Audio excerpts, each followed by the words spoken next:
There is so much hype about the 2024 Tesla Model 3, also known as Highland. Should you buy one? No. Should you get one? Definitely. Huh? Stick around if you want to see three things. The first one, what's the car like to actually drive if you're a car guy like me? I love cars. Two, what's up with all these quirks that you're hearing about on the internet? And three, how did I get myself into a brand new 2024 Model 3 Highland extremely tax effectively, and I capitalized on all the government rebates and basically saved myself well in excess of $20,000. You're going to find out. Hi everyone, Boz here with another video for all you young blokes, dads, granddads, and ladies too. Here at Toys for Dad, our mission is to help dads become better dads by providing reviews, the tools, the tips, the techniques, and the tech to help them become better dads and build better memories. So in today's video, we're going to be lifting the hood, or I guess the frunk, on the new Model 3 and find out what all the malarkey is about. So should you spend your hard-earned cash and get one? I think no. There's a better way. And if you're in Australia, stick around to find out. Bottom line though, my brothers and sisters, is I am genuinely impressed with the 2024 Model 3, and I got the base model, right? I've owned 1.6 cars for every year that I've been driving. I'm 56, started driving at the age of 17, so you do the math. I've been lucky enough to own BMW M's, AMGs, Benzes, Porsche, and a number of Australian and American muscle cars, so I kind of know what I like, and I've had a few of them. So why the hell did I buy a Tesla? Well, the technology intrigues me because I am a technology guy. The concept of zero maintenance and zero fuel is appealing. And I'll tell you, right now there are some phenomenal government incentives that make the economics really stack up. So let's get into it.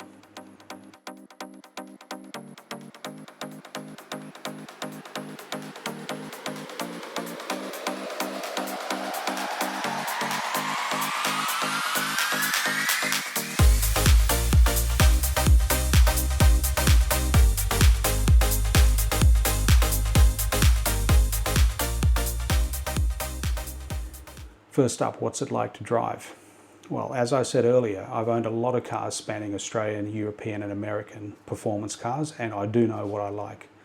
Now, unless you're talking four-wheel driving or camping, which I'm happy to, but that's a separate video, I like a car that's planted, e.g. a BMW M car, zero or near zero understeer, something with proper torque, e.g. an AMG or Ford Turbo 6, something that you can punt through the roundabouts and the corners. I like something that doesn't feel cheap, but at the same time isn't ostentatious, kind of like a Golf R. So in order to qualify for the government incentives that I'll be talking about later, you can only opt for the base model rear-wheel drive Model 3 or Model Y. There are tons of other non-Tesla cars that qualify too. And there's a good video by John Cadogan down in the notes, which I'll give you the link to that below. Anyhow, I got myself into a rear-wheel drive 2024 Model 3 Highland, and a good thing too.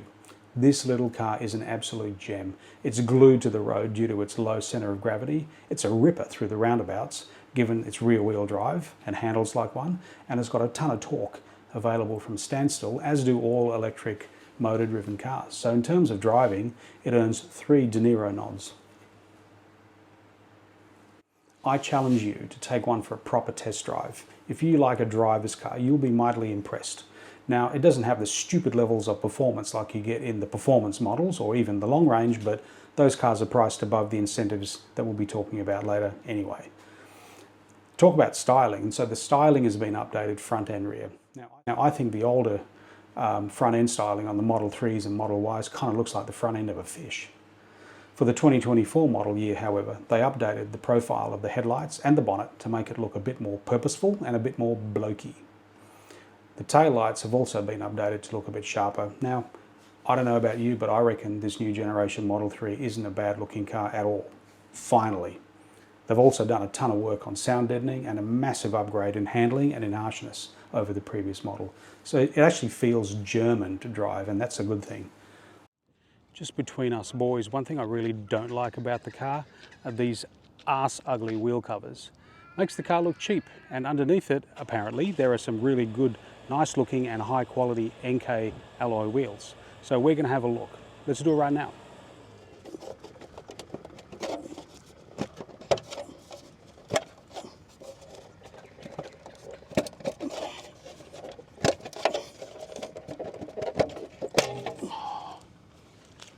That took a bit of work. Sorry about the language. Let's have a look at these rims. That's not a bad looking rim, I reckon. Obviously, I need to get the little cover for the centre there and for the lug nuts. But all in all, I think that is a bloody good looking wheel, especially when you compare it to the stupid bloody hubcap on the back that's made of plastic.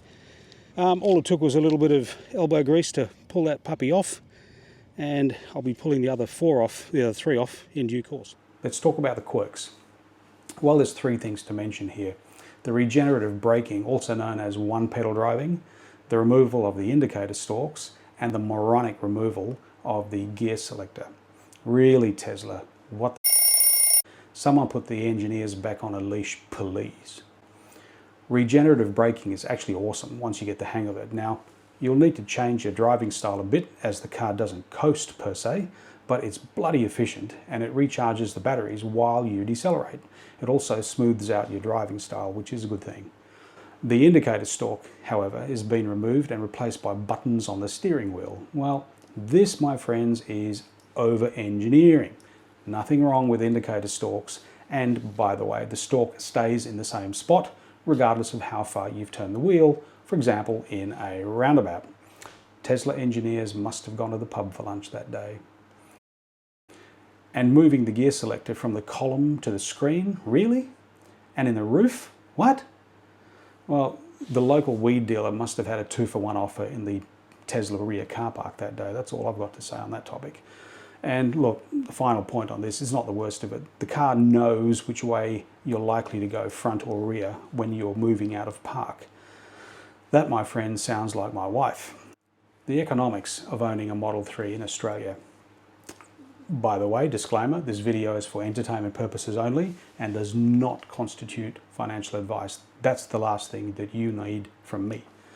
If you've got a pile of cash sitting under your nana's mattress and you want to go piss it up a wall, go ahead. It's your money, pay cash. However, if you're like me and if you want to reduce your taxable income and take advantage of two awesome government incentives available right now, this next section is for you. This is what my Tesla will cost you if you pay cash. And no, I didn't pay $72,000 cash. The car was 67 grand plus 5.5 in on-roads, totaling a smidge over 72, and that included 3 grand worth of Schmick blue metallic paint and a white interior. A Tesla Model 3, rear-wheel drive, base model, 2024 model, and you're going to pay cash. Base car, 56.2, fancy extras, which there are some nice ones, e.g. on my car, blue metallic paint and white interior, $2,700. Some bullshit fees from Tesla. Why? Well, they're Tesla and you're not. GST, yuck, straight to the government, $6,000. Total vehicle price, 66.5 grand. Drive away fees, most of which are stamp duty, $5,003, and you are looking down the barrel of a cash payment of $72,000. On top of that are your annual maintenance and running costs, electricity, tyres, servicing, insurance, rego, etc., $2,000 to probably $4,000, more likely, and by the way, after-tax dollars. There are no monthly payments pre-tax and post-tax because you paid cash. However, your total savings are zero, and that makes you an idiot.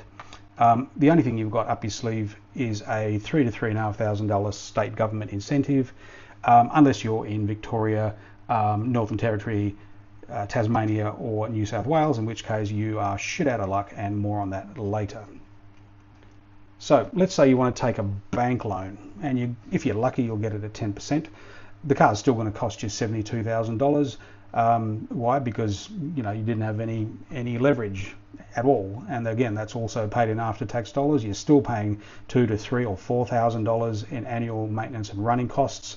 Your monthly payments pre-tax are zero. You're an idiot.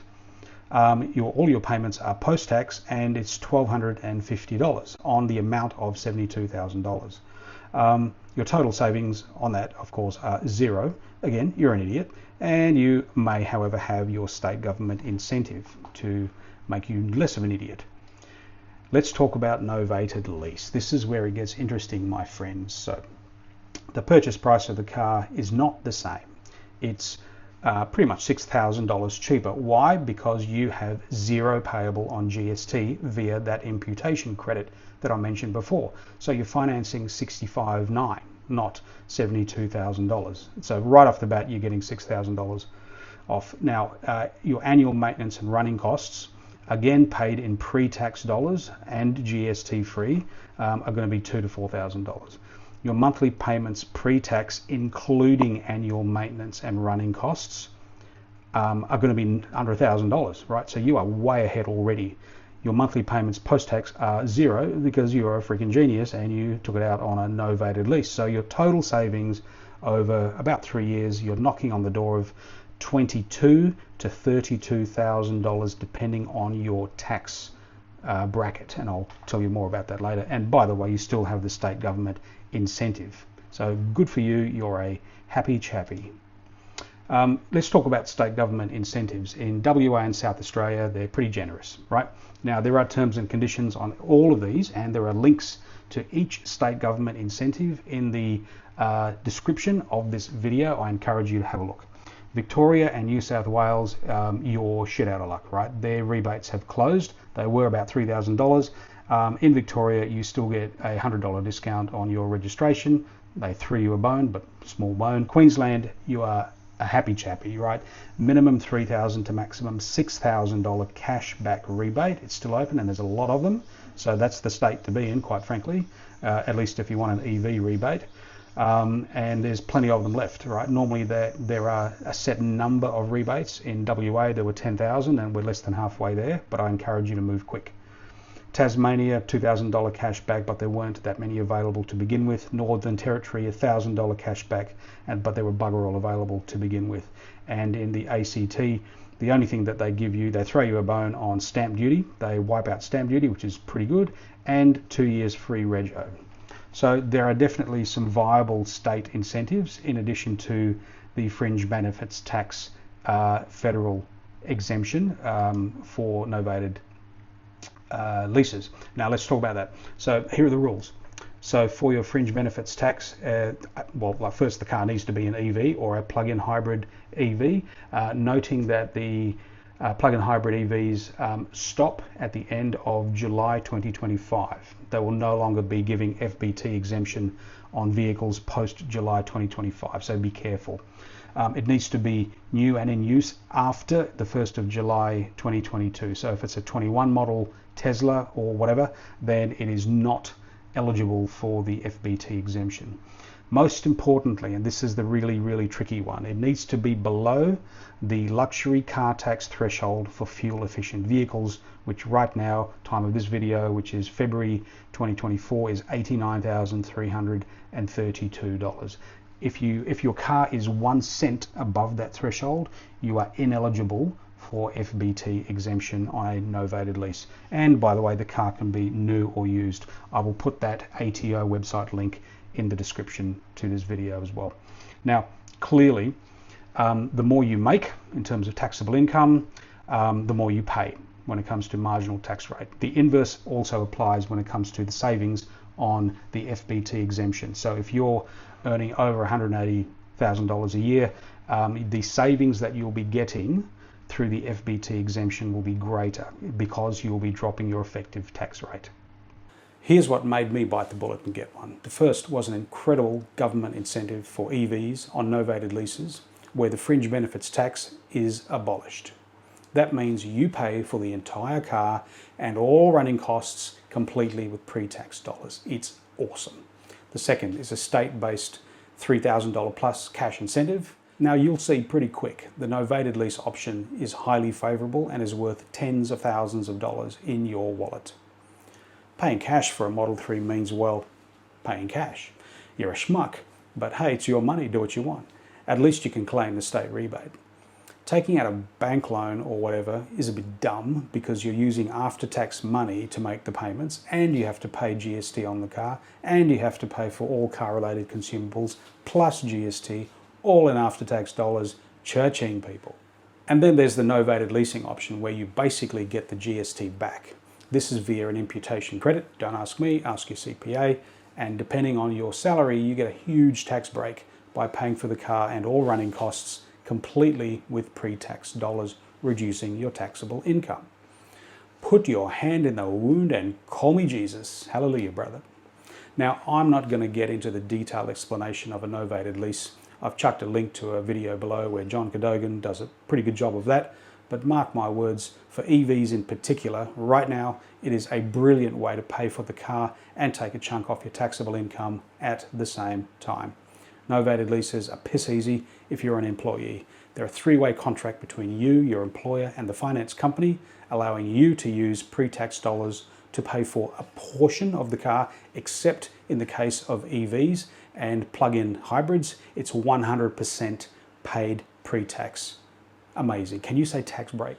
Righto team, I'm just about done. Take it from a car guy. The 2024 Model 3 is a good car. It drives remarkably well and it's a ton of bang for your buck. That coupled to some serious EV related incentives right now make it the best time to take the plunge. If you want to get into a new EV, I hope you do it in a smart, cost-effective way and don't run over anyone's pet dog when you're trying to figure out where the bloody indicators are. Take it easy, peeps. Boz out.